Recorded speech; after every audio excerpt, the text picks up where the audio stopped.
Hello students, हम लोग chapter पढ़ रहे हैं जीवों में विविधता यानी कि डाइवर्सिटी इन ऑर्गेनिज्म्स।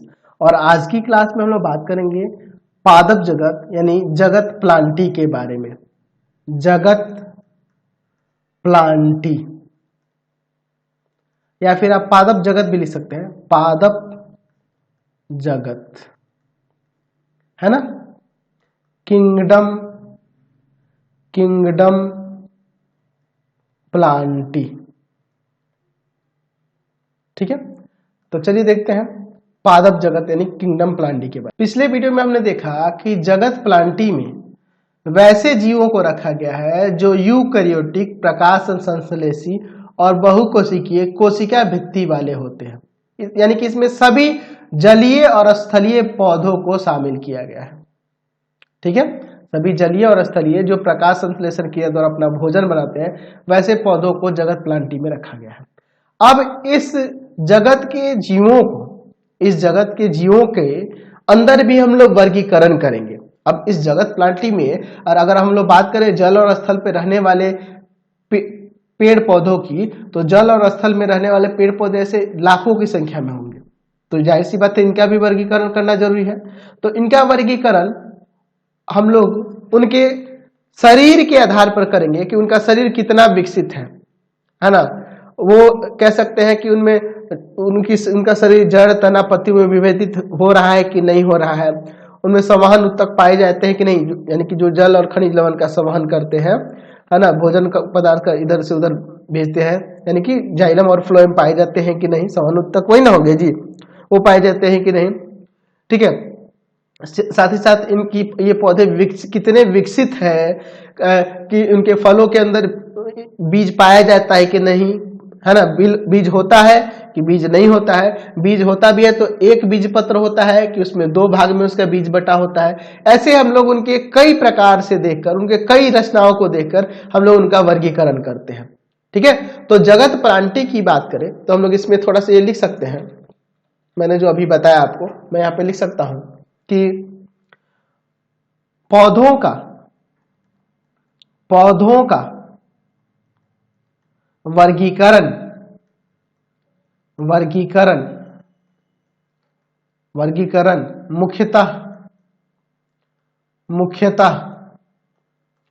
मुख्यतः इस आधार पर किया जाता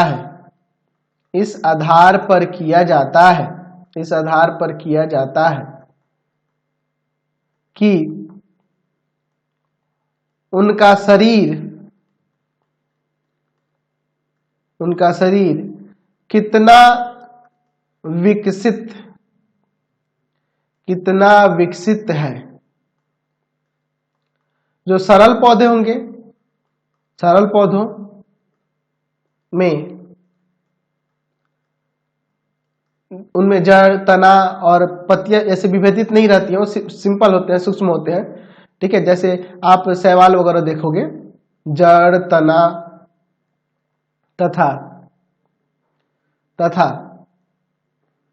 पत्तियों का विभेदन नहीं होता है। इनमें संवहन उत्तक भी नहीं पाए जाते हैं।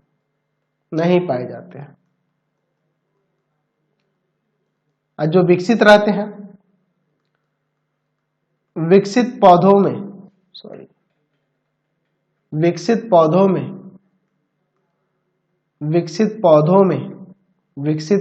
में इनकी उपस्थिति रहती है, इन संवहन उत्तक पाया जाता है, उनकी जड़, तना, पत्तियों में उनके शरीर विभेदित रहता है, इनकी उपस्थिति रहती है। लेकिन पुनः हमें क्या देखना होगा, इनमें से कुछ पौधों में बीज नहीं होते हैं, जबकि अन्य पौधों में बीज धारण रहते हैं या बीज रहते हैं। इन बीजों का विकास या तो फल के भीतर होता है ना जी, फल के भीतर, या बीज नग्न रहते हैं, है ना जी, खाली बीज ही होता है, नग्न रहते हैं। तो इनके आधार पर हम लोग अगर बात करें पादप जगत के वर्गीकरण की, तो 1883 में, ठीक है, आइकलर ने 1883 में आइकलर ने सबसे पहले जो आपका जगत है पादप जगत, इसको 2 उप जगतों में बांटा। मैं एक एक करके एक चार्ट बना के ही आपको समझा देता हूं। तो पादप जगत को 2 उप जगत, ठीक है, ये हम लोग ध्यान रखेंगे। यहां पे मैं लिख देता हूं उप जगत, हम लोग लिख रहे हैं उप जगत। कौन कौन सा उप जगत जी? पहला क्रिप्टोगैम्स,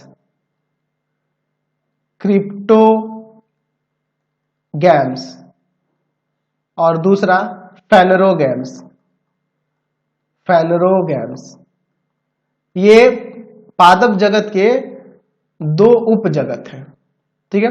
क्रिप्टोगैम्स में पौधे जो होते हैं वो बीज रहित होते हैं, ठीक है, और जबकि फेनरोगैम्स में उच्च कोटि के बीज युक्त पौधे होते हैं, ठीक है।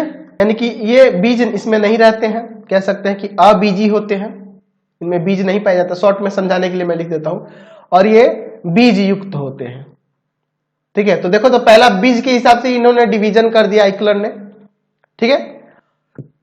फिर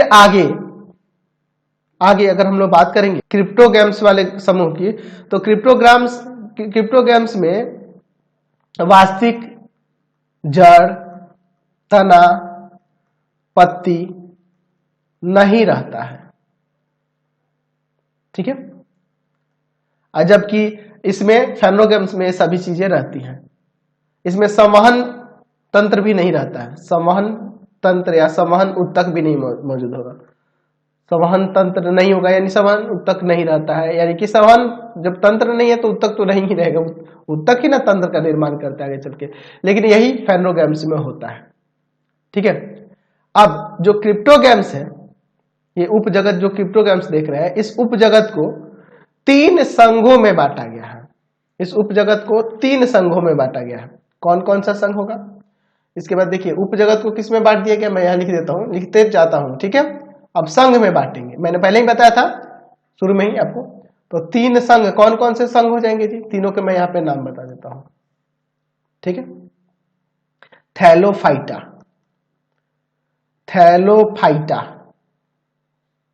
ठीक है। दूसरा हो जाएगा आपका ब्रायोफाइटा, और तीसरा हो जाएगा आपका टेरिडोफाइटा,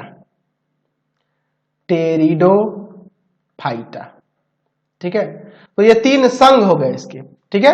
इस उपजगत के 3 संघ हमने दिखा दिए, या फिर डिवीजन भी कर सकते हैं, संघ को डिवीजन भी कर सकते हैं, थैलोफाइटा, ब्रायोफाइटा और टेरिडोफाइटा। चलिए, तो अब यहाँ फेनोगैम्स के पास आते हैं। तो जो फेनोगैम्स होता है, इसमें जड़, तना, पत्ती ये सब रहता है, संवहन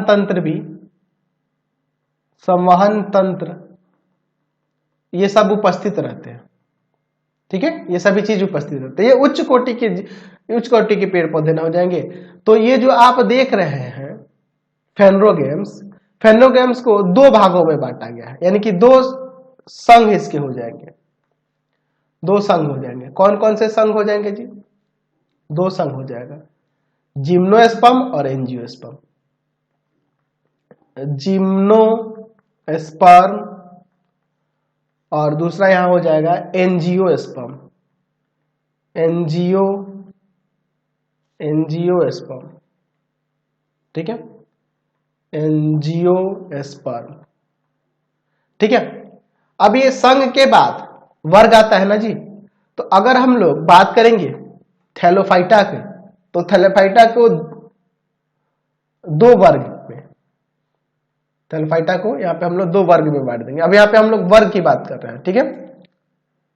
पहला हो जाएगा आपका एल्गी, ठीक है, और दूसरा हो जाएगा लाइकेन,